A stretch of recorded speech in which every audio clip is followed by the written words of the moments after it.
स ग ग रे पा पा गा धा धा पा सा सा सा रे सा धा पा गा पा ग रे सा। नमस्कार, आदाब, सत श्री अकाल। मैं हास्य कवि गौरव त्रिपाठी एक बार फिर हाजिर हूँ आपका मनपसंदीदा प्रोग्राम लेकर, जिसका नाम है कवियों की क्लास। नमस्कार दोस्तों, गुरुजी उत्तराखंडी यूट्यूब चैनल में आपका बहुत बहुत स्वागत है। दोस्तों, आज के इस कवि सम्मेलन को शुरू करने से पहले मैं आप सभी का हार्दिक धन्यवाद करना चाहता हूं कि आपने पिछले जो 2 एपिसोड थे उन्हें बहुत प्यार दिया और मुझे आशा है कि आप आज के इस वीडियो को, आज के इस कवि सम्मेलन को भी उतना ही प्यार देंगे और मैं चाहूँगा कि आप उससे अधिक प्यार दें। तो यहाँ पर मैं बुलाना चाहूँगा कवि गौरव त्रिपाठी जी को और आप सभी का बहुत बहुत स्वागत है गुरुजी उत्तराखंड यूट्यूब चैनल पे। तो गौरव जी, आप आइए और मंच संचालन कीजिएगा। नमस्कार, आदाब, सत श्री अकाल। मैं हास्य कवि गौरव त्रिपाठी एक बार फिर हाजिर हूँ आपका मनपसंदीदा प्रोग्राम लेकर, जिसका नाम है कवियों की क्लास। तो मैं चाहता हूँ कि एक बार जोरदार तालियों से इस कार्यक्रम की शुरुआत की जाए। जैसा कि मैं हर बार कहता रहा हूँ कि गुरुजी उत्तराखंडी चैनल पर आज कवियों की क्लास लगेगी। गुरुजी उत्तराखंडी चैनल पर आज कवियों की क्लास लगेगी और बहू चाहे जितना उछल ले, बहू चाहे जितना उछल ले, वैक्सीन के लिए सबसे पहले सांस लगेगी। गुरुजी उत्तराखंडी चैनल पर आज कवियों की क्लास लगेगी और बहू चाहे जितना उछल ले, वैक्सीन के लिए सबसे पहले सांस लगेगी और कोरोना के छूट जाएंगे पसीने। कोरोना के छूट जाएंगे पसीने जब श्रोताओं को कविता की प्यास लगेगी। तो जोरदार तालियां। आज बहुत ही अच्छा एपिसोड गुरुजी उत्तराखंडी चैनल द्वारा शुरू किया गया है। दीपक पंत जी, इसके लिए बहुत ही ज़्यादा हम लोग पूरी टीम के लिए मैं जो है बहुत ज़्यादा आभार जताना चाहता हूँ कि इतना अच्छा उन्होंने कवियों की क्लास के नाम से एक सीरीज़ शुरू की, जिसके 2 एपिसोड बहुत ही ज़्यादा पसंदीदा रहे, लोगों ने उनको देखा। और आज हम हिंदी दिवस के उपलक्ष्य में इस कवि सम्मेलन को करने जा रहे हैं और आज हमारे बीच में मौजूद हैं बहुत ही अच्छे युवा गीतकार मनीष पांडे आशिक जी। जोरदार तालियों से स्वागत करेंगे मनीष पांडे आशिक जी का। आज हमारे बीच में मौजूद हैं रितेश जिंदल, जो कि सितारगंज से आते हैं, बहुत ही अच्छे कवि हैं, युवा कवि हैं। जोरदार तालियों से उनका भी स्वागत। और हमारे बीच में मौजूद हैं गीता मिश्रा, गीत जो हल्द्वानी में रहती हैं और बहुत ही वरिष्ठ कवित्री हैं और बहुत ही अच्छा लिख रही हैं। और सबसे अच्छी बात है कि वो साहित्य की हर विधा में लिख रही हैं, जो भी गीत है, दोहा है, सोरठा है, वो सारी विधाओं में लिखती हैं। तो जोरदार तालियों से मैम का भी हम करेंगे स्वागत। और इस कविता पाठ को हम शुरू कर रहे हैं। और सबसे पहले मैं हमारे युवा कवि सितारगंज से आए रितेश जिंदल जी को बुलाना चाहूँगा, 4 लाइनों के माध्यम से बुलाना चाहूँगा। देखिए, हिंदी दिवस एक सरकारी पखवाड़ा ही होता है, एक बस मैं समझता हूँ कि एक खाना पूर्ति जैसे ही हो जाता है, एक सरकारी तंत्र उसमें जुड़ा होता है कि बस हमें हिंदी दिवस मनाना है, ये हिंदी पखवाड़ा मनाना है। तो देखिए, सरकारी जब चीज़ें हो जाती हैं तो देखिए उनका क्या नतीजा रहता है। तो मैंने 4 लाइनों के माध्यम से लिखा है, सभी लोग ध्यान दें तो बड़ा अच्छा लगेगा कि घर की रोटी मोटी नहीं होती, घर की रोटी मोटी नहीं होती और हर किसी की बीवी छोटी नहीं होती।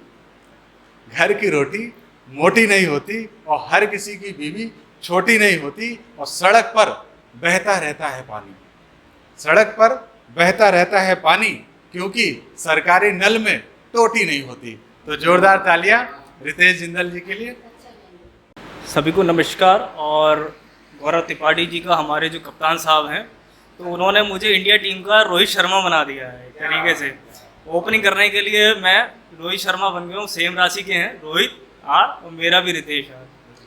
तो मैं इस पटल का धन्यवाद करता हूँ, गुरुजी उत्तराखंड का धन्यवाद करता हूँ कि हम सभी कवियों को जो एक मौका मिलता है, वो एक मंच ही है जहाँ पर हम अपनी बातें कह पाते हैं, किसी से कुछ बातें कर पाते हैं। तो ये एक मंच ही होता है जहाँ हम कुछ कह पाते हैं। तो गुरुजी उत्तराखंडी का मैं तहे दिल से शुक्रिया अदा करूँगा कि उन्होंने हमें इस काबिल समझा कि हम यहाँ पर आ सकें।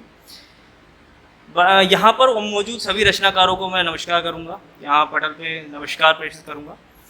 जैसा कि हम अक्सर देखते हैं ना कि कुछ बातें हो जाती हैं कि हमें बड़ी कंफ्यूज सी कर जाती हैं। जैसे मैं अभी कृष्ण जन्माष्टमी थी, तो मैं उसमें कभी जा रहा था, तो मैंने एक जनवरी ऐसे एक बच्चा था, तो वो कृष्ण की वेशभूषा में एक मंदिर में जा रहा था, तो मैंने ऐसे ही कह दिया कि मैंने कहा हमारे माँ बाप ने कभी यार हमें कृष्ण नहीं बनाया। तो बगल में व्यक्ति एक खड़ा था, उसकी बात सुनिएगा, बड़ा हास्य निकल के आता है कि उसने बगल में खड़ा व्यक्ति मेरे से बोला कि आपके कर्म ही ऐसे। तो अब ये कंफ्यूज सा हो जाता है कि कभी कभार कि हम क्या समझ रहे हैं कि हम कान्हा जैसे थे या नहीं थे, या नटखट थे या नहीं थे। उसी प्रकार एक बार क्या हुआ कि मैं जा रहा था कि वहाँ पर जब हमारा इलेक्शन होता है तो हम सभी बूथ पे बैठे होते हैं, तो जितने भी इलेक्शन वाले होते हैं तो वो क्या करते हैं कि जो भी व्यक्ति है उसको या तो किसी पैसे के द्वारा या किसी ड्रिंक्स के द्वारा, लिक्विड के द्वारा उसको कहीं ना कहीं वोट डालने के लिए बुलाते हैं। तो एक व्यक्ति था, तो वो दारू पिया हुआ बिल्कुल आराम से, बिल्कुल सही उसने कर रखा था, तो वो वहाँ अंदर गया, बूथ पे गया, तो बहुत देर हो गई, बहुत ज़्यादा देर हो गई। तो जो वहाँ का जो पोल बूथ वाला था, तो वो जैसे ही उसके पास गया कि भैया आखिर क्या दिक्कत है, कोई मशीन से नहीं चल रही, वो कह रहा भाई कल जिसने दारू दी थी उसका पता ही नहीं चल रहा कि कौन सा चिन्ह था उसका। तो इसी क्रम को आगे बढ़ा के मैं एक कविता पेश करता हूँ। मैं हिंदी नस्ल का एक कवि हूँ, तो इस कविता का शीर्षक है क्या मिलेगा। सुनिएगा कि कुछ बात दिल में दबा चुका हूँ, कुछ बात दिल में दबा चुका हूँ, कहकर किसी से क्या मिलेगा। पलकों के आंसू सुखा चुका हूँ, अश्क बहाने से क्या मिलेगा। कुछ बात दिल में दबा चुका हूँ, कहकर किसी से क्या मिलेगा। पलकों के आंसू सुखा चुका हूँ, अश्क बहाने से क्या मिलेगा। लाख बातें हूँ होठों पर मगर, लाख बातें हूँ होठों पर मगर, कहने से खुद को क्या मिलेगा। कोई सुनता तो है मगर उसको सुनाने से क्या मिलेगा। कुछ बात दिल में दबा चुका हूँ, कहकर किसी से क्या मिलेगा। अब देखिएगा कि बातें बहुत सारी होती हमारे जीवन में, तो बातें बहुत हैं, बातें बहुत हैं, सुनने वाले भी बहुत हैं, पर बात क्या है ये समझाने से क्या मिलेगा। तुम तो मेरी आंखें पढ़ लेते हो।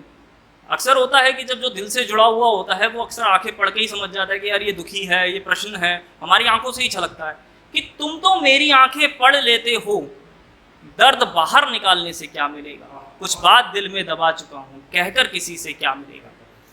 अंधेरों में ढूंढ रहा हूँ खुद की परछाई, अंधेरों में ढूंढ रहा हूँ खुद की परछाई, रोशनी में आकर क्या मिलेगा। ख्वाब देखो पूरा कर लो, ख्वाब देखो पूरा कर लो, बेवजह उससे खुद को हटाने से क्या मिलेगा। कुछ बात दिल में दबा चुका हूँ, कहकर किसी से क्या मिलेगा। अब हम जब आईना देखते हैं, आईना देखते हैं तो अक्सर कहा जाता था पहले किसी प्राचीनों में कि हमारा जो एक आईना है वो हमारी सत्यता बताता है, हमारा जो चेहरा है, हमारी जो वेशभूषा है, हम किस तरीके के व्यक्ति हैं, वो आईना बताता है। कि आईना शक्ल देख नहीं पा रहा है, आईना शक्ल देख नहीं पा रहा है, घर में शीशा लगाकर क्या मिलेगा। आईना शक्ल देख नहीं पा रहा है, घर में शीशा लगाकर क्या मिलेगा। ये रिश्तों की डोर है, ये रिश्तों की डोर है, सुलझी हुई है हर जगह से, इसको उलझाकर क्या मिलेगा। ये रिश्तों की डोर है, सुलझी हुई है हर जगह से, इसको उलझाकर क्या मिलेगा। कटी पतंग उड़ रही गगन में, पेंच लड़ाकर क्या मिलेगा। कटी पतंग उड़ रही गगन में, पेंच लड़ाकर क्या मिलेगा।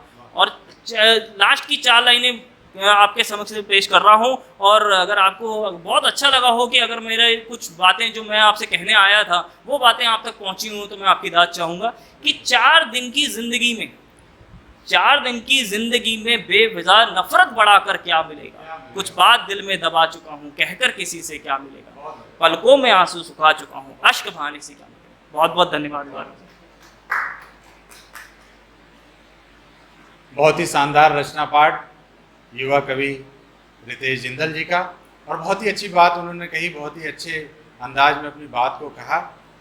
उन्हीं की जो उन्होंने कविता कही उसी के लिए मैं 4 लाइनें कहता हूँ कि तीर कमान से छूट गया तो क्या करोगे। तीर कमान से छूट गया तो क्या करोगे, और वो किसी और की हो गई तो क्या करोगे।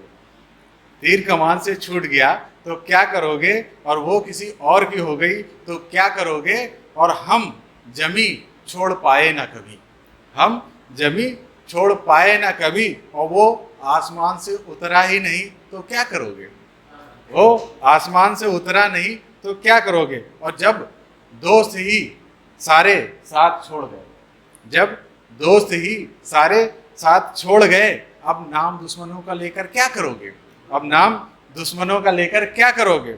और खामोश रहकर तो कोई चिंगारी निकली नहीं, खामोश रहकर तो कोई चिंगारी निकली नहीं, अब तूफानों में दिया जला के क्या करोगे, तूफानों में दिया जला के क्या करोगे।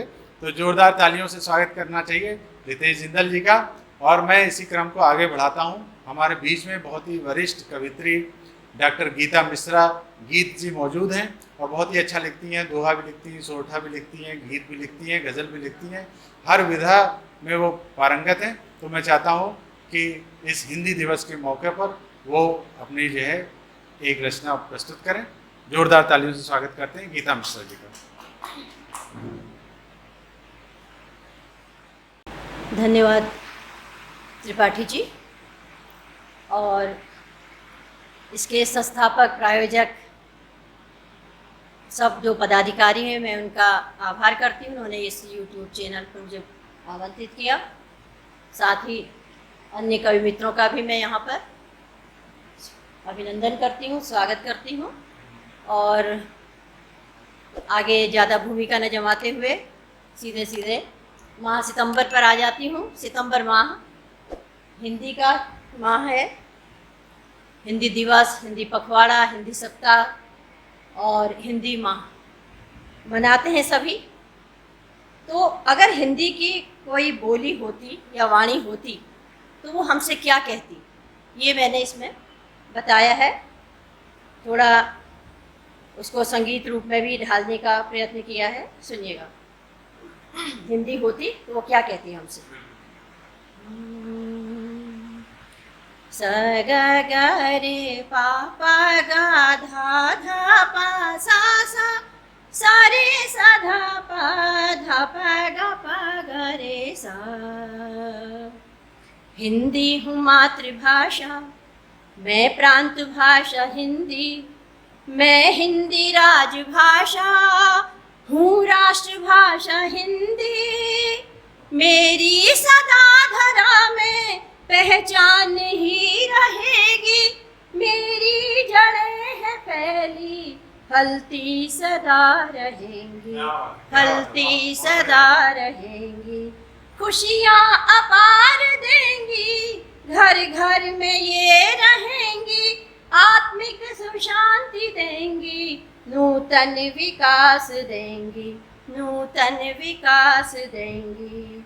स ग ग रे पा पा गा धा धा पा सा सा सा रे सा धा पा धा पा गा पा ग रे सा। संस्कृत है जननी मेरी, ब्रज भूमि में पली हूँ, अवधि में खूब खेली, देशज के संग चली हूँ। संस्कृत है जननी मेरी, ब्रज भूमि में पली हूँ, अवधि में खूब खेली, देशज के संग चली हूँ। उर्दू व फारसी भी मेरी रही सहेली, अपनाया मैंने सबको, प्राचीन हो नवेली, प्राचीन हो नवेली। संग संग सदा चलेंगी, सब साथ में रहेंगी, संस्कार में रहेंगी, अधिकार से मिलेंगी, अधिकार से मिलेंगी। स ग ग रे पा पा गा धा धा पा सा सा सा रे सा धा पा धा पा गा पा ग रे सा। आगे सुनिएगा। अनुपम खजाना मेरा, सबको ही बांट दूंगी, उत्तम विधाएं मुझ में ठंडी सी छाह दूंगी। रसमय समय कटेगा, आनंद फिर मिलेगा, रसमय समय कटेगा, आनंद फिर मिलेगा। जन जन की प्रिय बनूंगी, जन जन की प्रिय बनूंगी, बिल्कुल सहज बनूंगी, रस भाव में रमूंगी, रस भाव में रमूंगी, हर प्राण में रहूंगी, सम्मान से जीऊंगी। स ग ग रे पा प ग धा धा पा सा सा सा रे सा धा पा धा प ग रे सा। अंतिम बंद और सुनिए। पढ़ना हो चाहे लिखना, सब काम मुझसे करना, हिंदी हूँ हिंद की मैं, सब मेरा ध्यान रखना। हिंदी हूँ हिंद की मैं, सब मेरा ध्यान रखना। जो मान मुझको देगा, आशीष उसको दूंगी, यशगान होगा स्वर्णिम, भू पर अमर रहूंगी, भू पर अमर रहूंगी। सौगंध भारती की हर भाव में मिलूंगी, हर भाव में मिलूंगी, हर भाव में मिलूंगी। बचपन में भी रहूंगी, अंतिम नमन भी दूंगी, अंतिम नमन भी दूंगी। स ग ग रे पा प ग धा धा पा सा सा सा रे सा धा पा धा प ग रे सा, सा रे सा धा पा धा प ग रे सा। जय हिंद, जय हिंदी। धन्यवाद।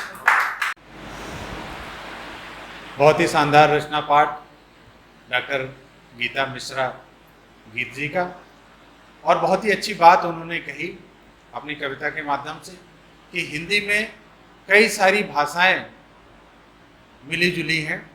हम अधिकतर होता ये है कि जब भी हिंदी दिवस आता है तो हम लोग एक बार को जो है रोना शुरू कर देते हैं कि भाई इंग्लिश को हम ज़्यादा तवज्जो दे रहे हैं और हिंदी हमारी ख़त्म होती जा रही है।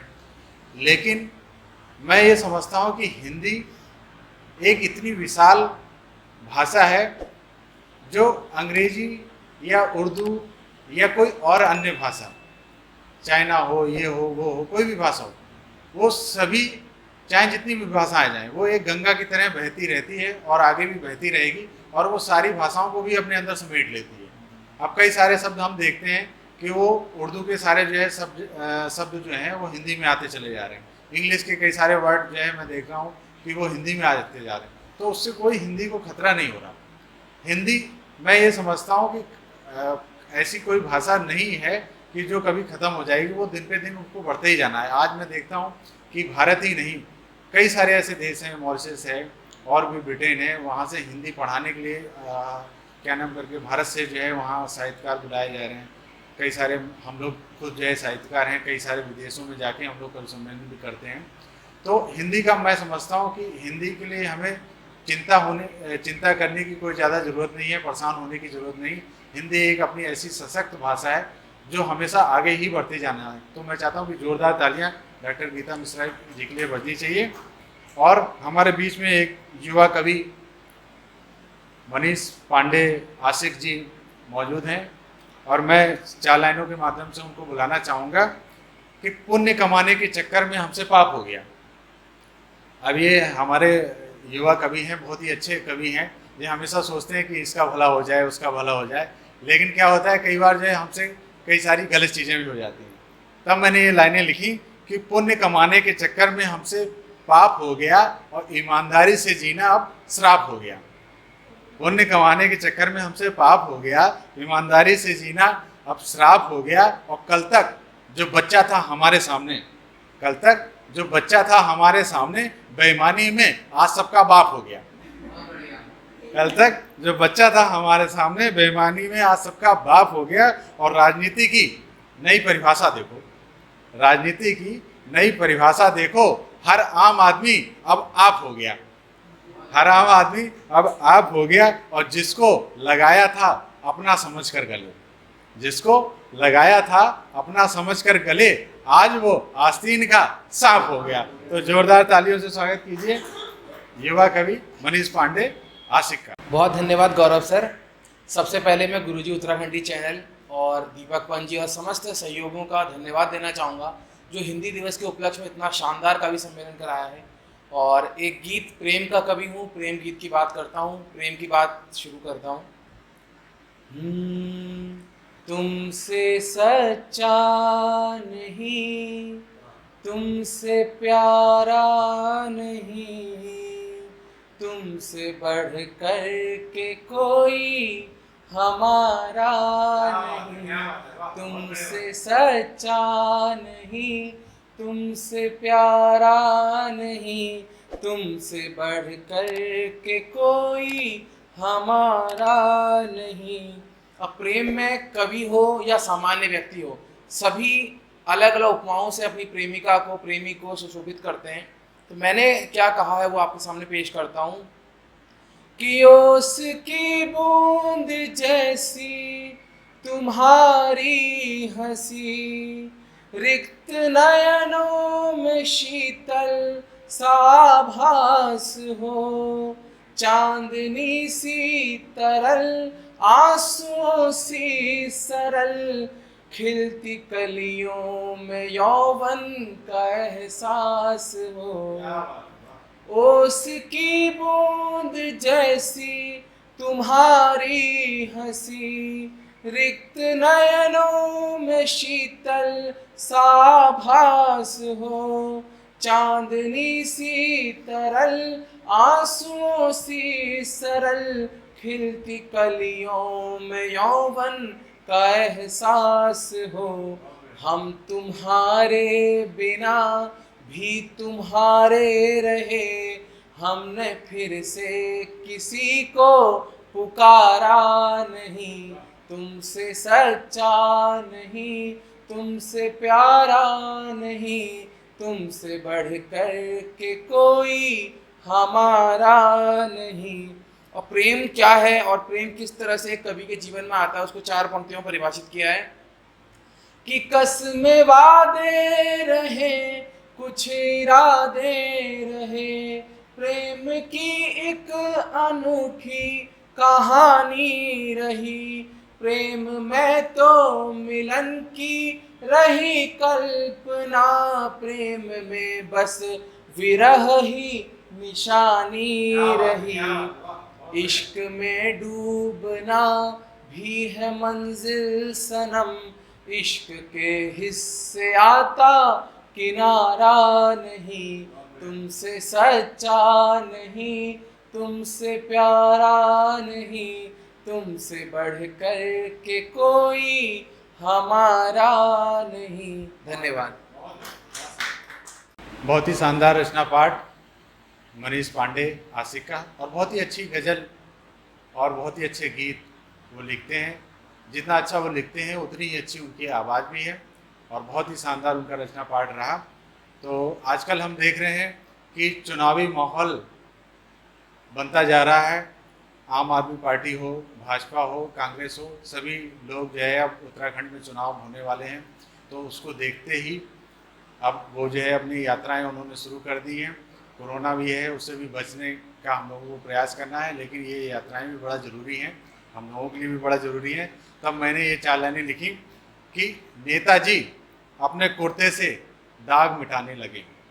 नेताजी अपने कुर्ते से दाग मिटाने लगे हैं क्योंकि चुनाव नज़दीक आने लगे हैं, क्योंकि चुनाव नज़दीक आने लगे हैं और टूटी सड़कें अब बनने लगी हैं, टूटी सड़कें अब बनने लगी हैं, शहर की सफाई होने लगी है, और गरीब जनता पर नेताजी प्यार लुटाने लगे हैं क्योंकि चुनाव नज़दीक आने लगे, क्योंकि चुनाव नज़दीक आने लगे। और भ्रष्टाचार एक गंभीर समस्या है। मैंने देखा जैसे ही चुनाव आते हैं, आम आदमी पार्टी हो या कोई भी पार्टी हो, वो जो सत्तारूढ़ पार्टी होती है उस पर भ्रष्टाचार के आरोप लगने लगते हैं। अभी हमने देखा ये अपना उत्तराखंड मुक्त विश्वविद्यालय में नियुक्तियों को लेकर भर्ती के आरोप लगने लगे, उससे पहले वैक्सीन को लेकर आरोप लगने लगे। तो इस तरीके से ये सब चीज़ें आती रहती हैं। तब मैंने ये लाइनें लिखी कि भ्रष्टाचार एक गंभीर समस्या है और जन आशीर्वाद यात्रा बड़ी तपस्या है। भ्रष्टाचार एक गंभीर समस्या है, जन आशीर्वाद यात्रा बड़ी तपस्या है, और विरोधी दल भी सक्रिय होने लगे हैं क्योंकि चुनाव नज़दीक आने लगे हैं। और अब तक जो कार से नीचे नहीं उतरते थे नेता, अब तक जो कार से नीचे उतरते नहीं थे नेता, लोगों के साथ ईद और दिवाली मनाने लगे हैं, तो क्योंकि चुनाव नज़दीक आने लगे हैं। तो जोरदार तालियों से स्वागत करिए इतने अच्छे कवि सम्मेलन का। बहुत ही शानदार कवि सम्मेलन चल रहा है और एक मैं रचना प्रस्तुत करना चाहूँगा। मैं चाहता हूँ सभी लोग ध्यानपूर्वक सुने। बड़ी अच्छी कविता है और इसी कविता ने मुझे हास्य कवि बनाया, गौरव त्रिपाठी बनाया। तो मैं चाहता हूँ कि गुरुजी उत्तराखंड पर यह कविता जरूर होनी चाहिए कि जुखाम का डर अगर ना हो तो बारिश में भी भीगने में क्या जाता है। जुखाम का डर अगर ना हो तो बारिश में भी भीगने में क्या जाता है। और मौका मिले तो रिश्वत लेने में भी क्या जाता है। मौका मिले तो रिश्वत भी लेने में क्या जाता है। और माना कि साफ सफाई कर पाना नेताजी के बस की बात नहीं।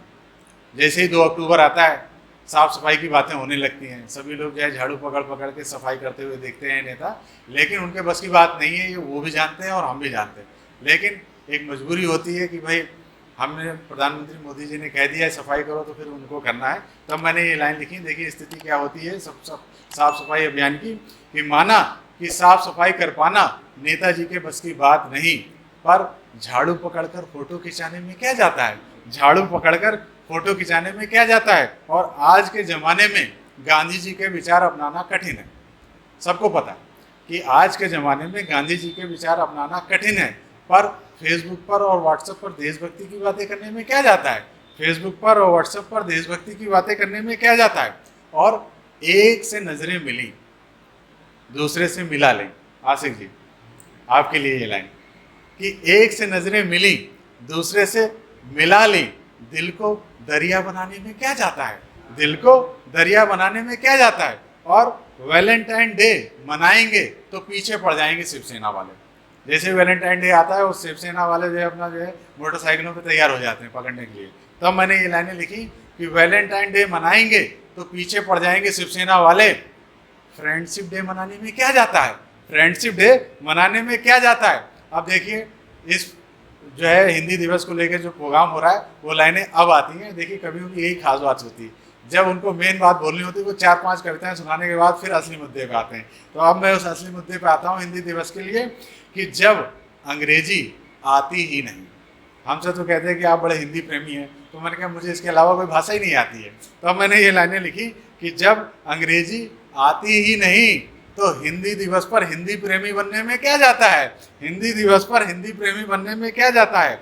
और आशिक जी और दीपक पंत जी आपके लिए बहुत ही ज्ञानवर्धक ये लाइनें हैं और बड़ी अंतिम लाइनें हैं। सभी लोग ध्यानपूर्वक सुने। रितेश जिंदल जी आप भी कि वो तो महिलाओं ने देखना बंद कर दिया।